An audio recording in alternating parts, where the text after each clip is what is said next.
guys, what's up? It's Winnie here. Today I wanted to test out a new drugstore makeup product with you guys. It's been a long time since anything from the drugstore has really excited me, but I got a PR package from Revlon and it's their new Photo Ready Candid Collection, which I will show you guys what it looks like. It comes with a foundation, which there are 31 shades of. There's also a concealer, which comes in 17 shades, and then a setting powder, which comes in 3 shades. So I'm going to test all 3 of those products out on my face because I have no face makeup on. I've gone ahead and did my eyes and eyebrows and whatnot, so we'll see how the face makeup applies. Before I do that, I'm going to talk a little bit about the Candid collection and what it's all about because it is brand new. It says it's formulated to protect skin by adding antioxidant, anti-pollutant, and anti-blue light ingredients, and they took out all of the other bad stuff like parabens, artificial dyes, and fragrances, and it's made to be creamy, moisturizing, and buildable. So I have 3 shades here that they sent me, and it's 200, 230, and 360. I'm just going to try to match myself really quick. From looking at these shades on the card, I think I might be in between shades,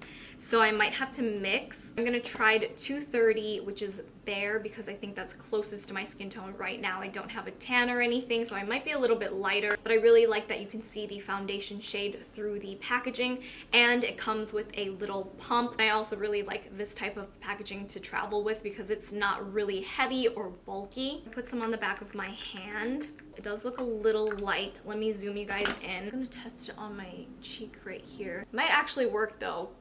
Okay, I'm just gonna go ahead and apply it to the side of my face right now. Again, I don't have any face makeup on. I don't have a primer on or anything. I just wanna apply it to my skin. First, I'm going to dot it on, and then I'm gonna blend it with a damp beauty sponge. This is supposed to be a natural finish foundation. It blends really easily. I slightly feel like my makeup sponge has soaked some of it up because the coverage is pretty light. You can definitely see that it made a difference compared to the side with no makeup, especially like under my eyes. It has evened out my skin tone a little bit, but I feel like I need a little bit more on. I'm gonna do another pump on the back of my hand and dot on a little bit more, and we'll see if that makes a difference.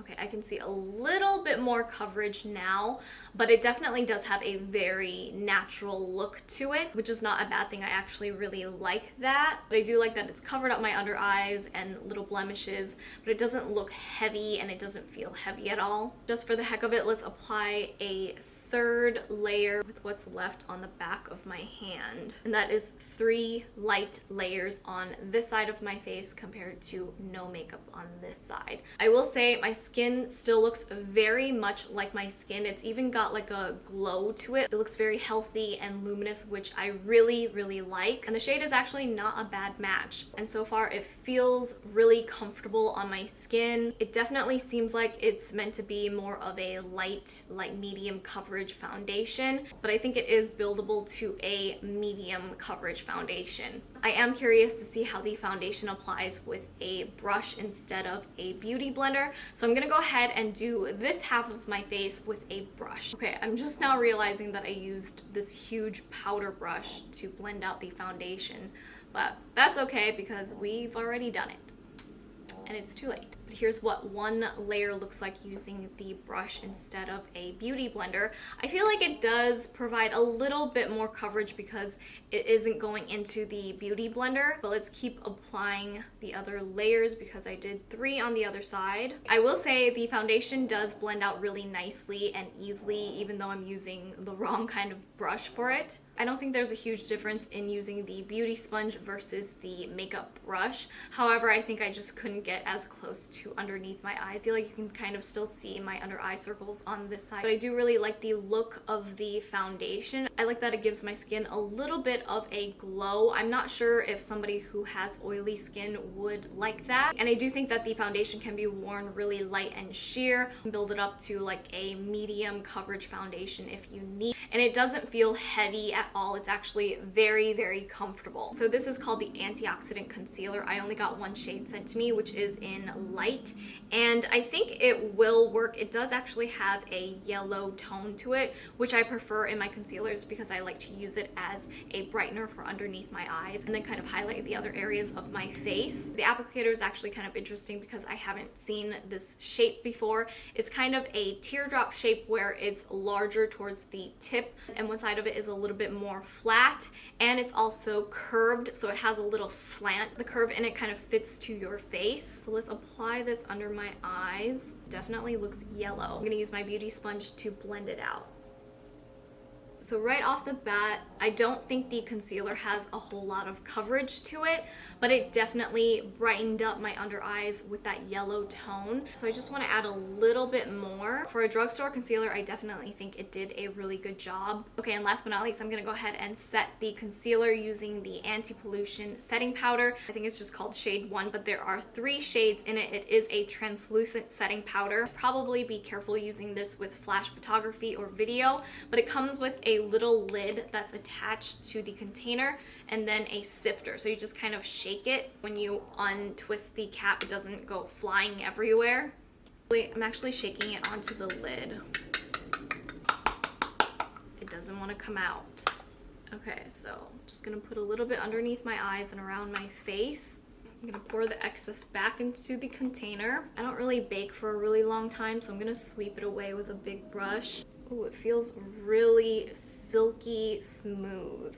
So here's how it looks with all of the products on my skin. I really like the finish of it so far. I feel like it looks really nice and natural, but it's covered up what I want it to cover up without masking my skin or making it look too heavy. Even the setting powder doesn't really look very powdery underneath my eyes, if that makes sense. Alright guys, so here is the finished look with the rest of my makeup on. I feel like everything else that I added on top of the foundation looks really nice. It actually went on really well, and I feel like my skin still looks very nice and natural. Overall, I actually really like the whole collection, but my favorite product is probably the foundation. I love that it's really buildable and it still has a very natural finish to it. I feel like this is gonna be like a great everyday foundation, and your skin still looks like your skin, but it covers up your blemishes and everything that you want it to cover up. It's also great that it doesn't have any harsh ingredients in it, so if you do have sensitive skin, this would be a great option. The concealer I do like, but I don't love it. I feel like the coverage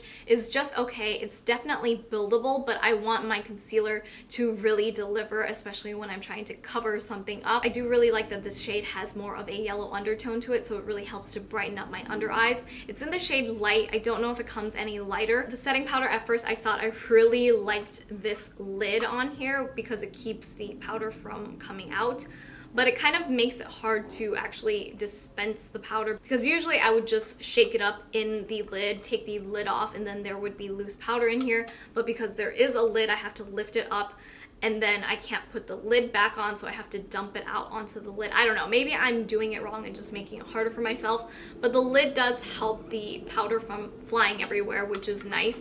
The powder itself is really silky smooth and very light, so I do like that, and this does come in 3 shades. This is the lightest shade. Overall, first impressions is that I really like this whole collection. Of course, for me, I just prefer a little bit more coverage in the foundation and the concealer, but otherwise, I think for every day, this is a great collection. That's my first impression on the Revlon PhotoReadyCandid Collection. I hope you guys enjoyed it and found it helpful. Let me know if you guys have tried any of these products out and what you think of them. Otherwise, let me know what other new drugstore makeup products I should test out next, and you can find all of my social media links down below, and I will see you in my next one. Bye!